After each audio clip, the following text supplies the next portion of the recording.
Bismillahirrahmanirrahim. Assalamualaikum warahmatullahi wabarakatuh. Tuan-tuan dan puan-puan yang dirahmati Allah sekalian. Hari ini kita akan sambung lagi pengajian kita, yang mana pada pertemuan kita yang lepas kita dah bahaskan tentang kalimat-kalimat haraf ataupun sendi peringkat yang kedua, yang mana keseluruhannya yang saya kumpul ada 10, tapi barangkali ada lagi dalam Al-Quran, tapi yang jarang-jarang jumpa lah. Yang ni yang paling lah selalu jumpa. Boleh kata tiap-tiap baris, bukan tiap-tiap muka surat, tiap-tiap baris ada kalimat-kalimat, salah satu daripada kalimat ataupun kalimat-kalimat haraf yang saya telah kumpulkan di sini, tuan-tuan.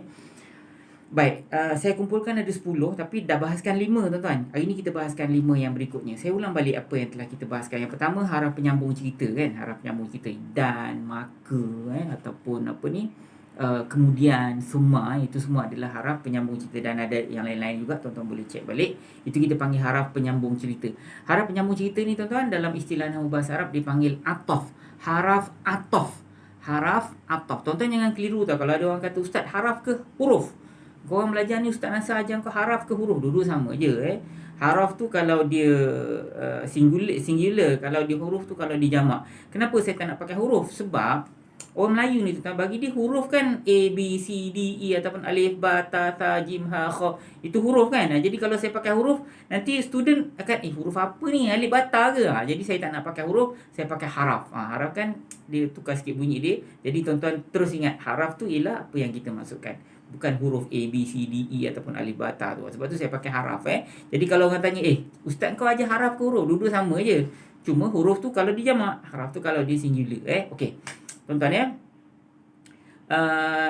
yang kedua ialah haraf jar. Ingat tak haraf jar? Yang pertama tadi haraf penyambung cerita ataupun atof. Yang kedua ialah haraf jar. Haraf jar ni sama macam tuan-tuan punya diagram yang pertama tu. Saya kumpulkan semua haraf jar di situ. Dan bila saya jelaskan tentang haraf jar, fungsi dia, haraf-haraf yang lain ni lebih mudah tuan-tuan tahu apa dia makna haraf. Haraf ni maknanya ialah sendi. Antara maknanya ialah sendi lah. Okey, haraf jar dah tahu. Kemudian haraf penegasan. Sesungguhnya qad ataupun inna. Inna yang paling banyak sekali kita jumpa. Kemudian kita jumpa juga haraf seru, ya ataupun ya ayuha, tu haraf seru. Kemudian yang kelima kita jumpa dalam pertemuan kita yang lepas ialah haraf nafi. Dia ada 3 beradik, la, lam dengan lan. Secara umum la maknanya tidak. Itu menafikan secara umum lah. Kalau lam ni menafikan yang tidak pernah. Lam maknanya tidak pernah, dulu dia nafikan yang dulu. Tapi masa akan datang mungkin jadi tapi dulu tak pernah. Ataupun kalau yang ketiga ialah lan, ni adik bongsu dia lah, lan. Tidak akan. Maknanya yang akan datang tidak akan terjadi lagi. Tapi dulu mungkin pernah jadi. Tak kira lah. Jadi maknanya ialah tidak. Satu menafikan secara umum, satu menafikan yang dulu, dan satu yang menafikan yang akan datang. Itu kita panggil haraf nafi 3 adik-beradik. Baik tuan-tuan hari ini kita nak masuk kepada haraf yang berikutnya. Haraf yang nombor 6, haraf cegah. Tuan-tuan boleh tengok dekat sini haraf cegah. Sekejap lagi saya ulang balik. Tuan-tuan boleh tengok dekat dalam diagram. Saya akan fokus pada video kita pada diagram ni. Baik, haraf cegah. Haraf cegah. Haraf cegah. Dia, tuan-tuan kena tengok haraf nafi dia ada la. Haraf cegah pun ada la juga. Jadi yang nak membezakan antara kedua ni ialah terjemahan kita lah.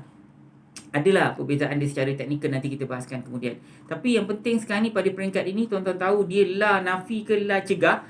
La haraf nafi ataupun la haraf cegah melalui makna kita. Kalau la haraf nafi maknanya tidak atau tiada. Menafikan kewujudan dia. La tiada atau tidak. Tapi kalau haraf cegah ni bukan tidak tau. Jangan. Jangan. Kita panggil haraf cegah. Dalam istilah nahwu bahasa Arab, dipanggil haraf nahi. Nahi ni bukan bahasa Arab aja, bahasa Hindustan pun nahi juga kan. Nahi. So haraf cegah, la juga. Sebutan sama, bunyi sama, huruf sama, semua sama. Tapi terjemahan dia jangan. Tu haraf cegah. Kemudian yang seterusnya ialah haraf tanya. Ingat tak kita pernah bahas isim tanya kan? Isim tanya ni bilakah, siapakah, berapakah, manakah, bagaimanakah? Itu ialah isim tanya. Tapi dalam banyak-banyak kalimat pertanyaan ada 2 saja yang haraf tanya. Apa dia? A dengan hal. A dengan hal. Itu sahaja haraf tanya. Baik, yang ke-8 ialah haraf pengecualian. Baik, haraf pengecualian ni tuan-tuan yang paling popular yang selalu tuan-tuan jumpa ialah kecuali lah. Illa. Haraf tanya ni kalau tadi nombor 7 tu haraf tanya kita sebut istifham. Haraf istifham kalau istilah nahwu bahasa Arab. Okey, kalau haraf pengecualian ni haraf istisna. Istisna. Macam ni jangan nantilah kita bahaskan.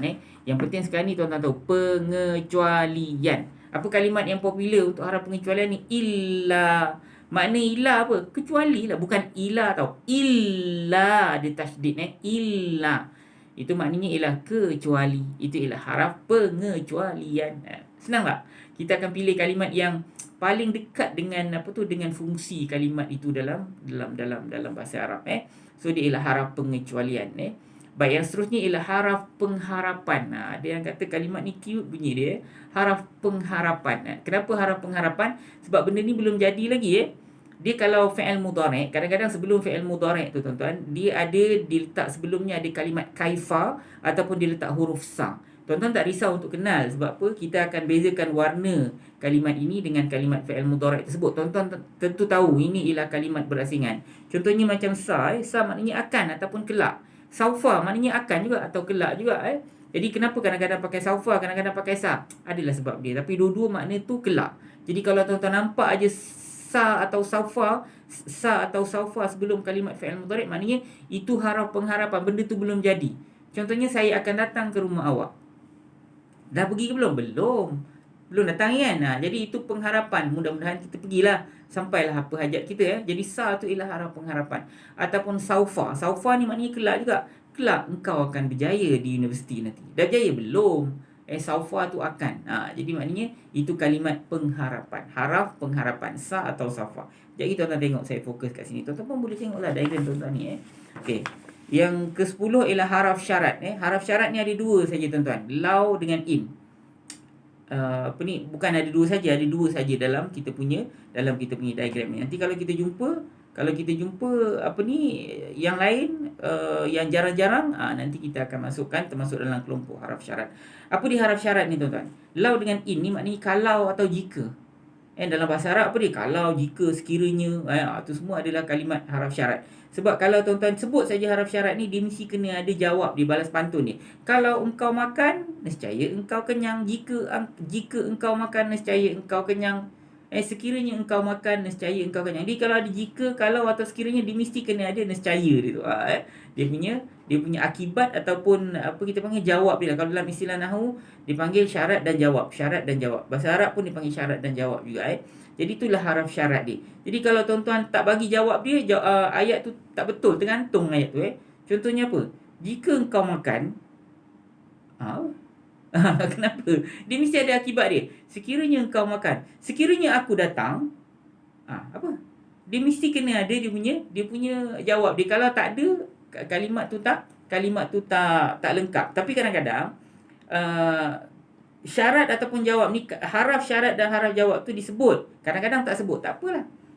Kalau dan sekiranya kan. Kalau dan nescaya Kalau engkau makan, nescaya engkau kenyang. Kadang-kadang tak sebut pun. Engkau makan, kau kenyang. Boleh juga. Itu dikira sebagai syarat dan jawab juga Atau kadang-kadang kalau engkau makan, kau kenyang. Tak ada nescaya engkau kenyang, tak ada. Boleh juga. Kadang-kadang tak ada haraf syarat, ada haraf jawab saja. Boleh je. Engkau makan, nescaya engkau kenyang. Jadi ada atau tidak, tapi ada atau tidak haraf syarat dan haraf jawab tu, itu perkara yang kedua tuan-tuan. Tapi kalimat itu dia ada unsur syarat dan jawab. Itu yang penting sekali tuan-tuan So tuan-tuan, dia ada isim syarat tau. Isim syarat yang kita pernah belajar dulu kan. Siapapun man, siapapun, dia sama tulisan dia macam haraf tanya, tapi terjemahan kita yang membezakan dia. Tuan-tuan boleh buka balik tuan-tuan punya hal yang berkaitan dengan isim yang ada gelaran dan fungsi tentang isim syarat dulu. Siapapun mak pilih, nescaya saya terima. Berapapun awak minta, nescaya mereka beri. Manapun awak pergi, nescaya mereka ikut. Itu isim syarat, tapi ni haraf syarat ada dua saja. Lau dengan in. Lau maknanya kalau, in maknanya jika. Jika engkau makan, nescaya engkau kenyang. Jika engkau pergi, nescaya mereka ikut. Ataupun kalau engkau pergi, nescaya mereka ikut. Itu ialah haraf. Yang isim tuan-tuan buka balik tuan-tuan punya diagram warna biru yang besar ni. Tuan-tuan tengok dekat dia punya haraf syarat. So tuan-tuan, tunggu sekali kita akan masuk ayat insya-Allah.